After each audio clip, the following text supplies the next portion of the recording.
Assalamualaikum warahmatullahi wabarakatuh. Izinkan saya untuk mempresentasikan makalah mata kuliah pendidikan agama yang diampu oleh Bapak Hadi Mulyanto, SPDI MPDI. Adapun tema kali ini yaitu bab 14 yang berjudul Aliran-aliran sesat di Indonesia versi MUI. Dan perkenalkan, nama saya Santi Eka Silviani, kelas 6C, NIM 1804-1106. Di sini saya akan membacakan makalah yang berjudul Radikalisme Islam di Indonesia. Fenomena radikalisme di Islam di Indonesia sudah menampakkan dirinya secara masif.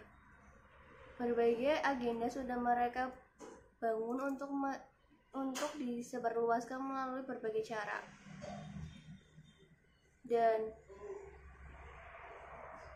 kemunculan gerakan Islam radikal lahir seperti cendawan di musim hujan yang pada penghujung pemerintahan Orde Baru. Perkembangan Islam mengidentifikasikan adanya perkembangan pemikiran Islam itu sendiri. Radikalisme agama Islam bisa dikatakan sebagai perilaku keagamaan yang menghendaki perubahan secara drastis dengan mengambil karakter keras yang bertujuan untuk menghasilkan tujuan-tujuan tertentu ditinjau dari nalurinya. Di Indonesia, fenomena radikalisme semakin terlihat nyata. Tumbuhnya gerakan radikalisme di Indonesia tidak hanya dari dalam melainkan juga dibarengi dengan adanya infiltrasi dari luar. Namun, perlu dicatat bahwa gerakan ideologi politik Islam mengalami titik terendah pada masa Orde Baru, ketika rezim semakin otoriter dan melakukan marginalisasi Islam. Pada era ini, sesungguhnya tumbuh kelompok baru seperti Darul Islam atau Negara Islam Indonesia, Ikhwanul Muslimin, Hizbut Tahrir Indonesia atau HTI, dan kelompok lainnya sering juga disebut radikal. Kelompok ini melakukan perjalanan ke berbagai kota demi mewujudkan cita-cita mendirikan negara berdasarkan syariat Islam. Ormas radikal di Indonesia pasca Orde Baru. Kesempatan politik ormas radikal semakin terbuka ketika Presiden Soeharto runtuh. Keruntuhannya disebabkan oleh banyaknya desakan dari berbagai macam elemen. Kemunculan beberapa ormas-ormas radikal lainnya seperti Front Pembela Islam, Front Umat Islam, dan lainnya adalah untuk masuk kategori Islam, sebab keberadaan pun tidak hanya melakukan transformasi melainkan juga metamorfosis. Adapun cita-cita yang mereka usung dapat diklasifikasikan menjadi tiga. Pertama, gerakan yang mencita-citakan dirinya sebagai negara Islam, yaitu MMI dan HTI.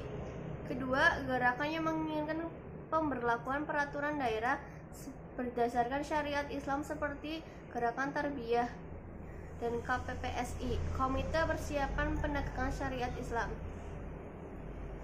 Ketiga, gerakan Salafi Wahabi yang ingin memurnikan ajaran Islam sesuai apa yang diperintahkan Nabi dan Al-Quran seperti para alumnus Lipia. Mereka kader dengan berpola pikir Wahabi.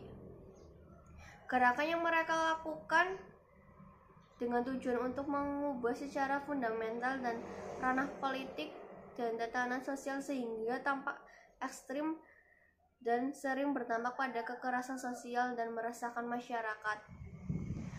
Hal senada juga diungkapkan oleh Guy Fawley bahwa munculnya gerakan Islami pasca Orde Baru bisa dilihat dari dua sisi. Pertama, gerakan non-Salafi, dan kedua, gerakan Salafi. Selanjutnya, faktor pemicu radikalisme di Indonesia. Faktor pendorong munculnya radikalisme di Indonesia ada 5 faktor, yaitu pertama faktor sosial politik, kedua faktor emosi keagamaan, ketiga faktor kultural, dan yang keempat faktor ideologis anti-westernisme, kelima faktor kebijakan pemerintah. Selanjutnya ciri-ciri radikalisme Islam. Yang pertama, menyatukan antara agama dan pemikiran.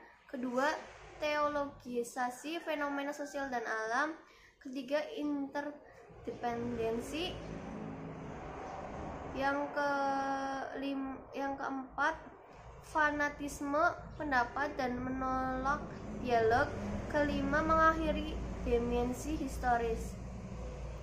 Selanjutnya, jihad, reformasi dan rejeksionis. Aska menjelaskan bahwa radikalisme pada gilirannya bisa dilihat dalam 2 varian. Pertama, radikalisme demokrasi inklusif. Yang kedua, radikalisme intoleransi eksklusif. Dan ciri-ciri radikalisme yang disampaikan oleh para ahli pengamat bahwa kelompok radikal tidak mau menghargai pendapat dan keyakinan orang lain dan selalu merasa dirinya benar. Selanjutnya, pribumi Islam sebagai solusi. Jika pada pembahasan sebelumnya mengungkapkan semangat pluralisme agama sebagai mencegah radikalisme agama telah menjadi kekhawatiran bangsa karena praktik keberagaman tersebut merapuh kebinekaan dan kedamaian. Jauh sebelumnya, fenomena semacam ini telah menjadi perhatian Gus Dur. Ia mencetus konsep pribumi Islam sebagai cara pandang futuristik terhadap Islam Indonesia ke depan agar tidak terperangkap dalam radikalisme. Gagasan pribumi Islam perlu dilestarikan sebagai praktis Islam Nusantara. Ia mewadahi dinamika kolektif masyarakat lokal untuk diwariskan dari generasi ke generasi. Demikianlah presentasi makalah dari saya. Kurang lebihnya mohon maaf. Barangkali ada yang bertanya. Berhubung tidak ada yang bertanya, saya cukupkan. Sekian, wassalamualaikum warahmatullahi wabarakatuh.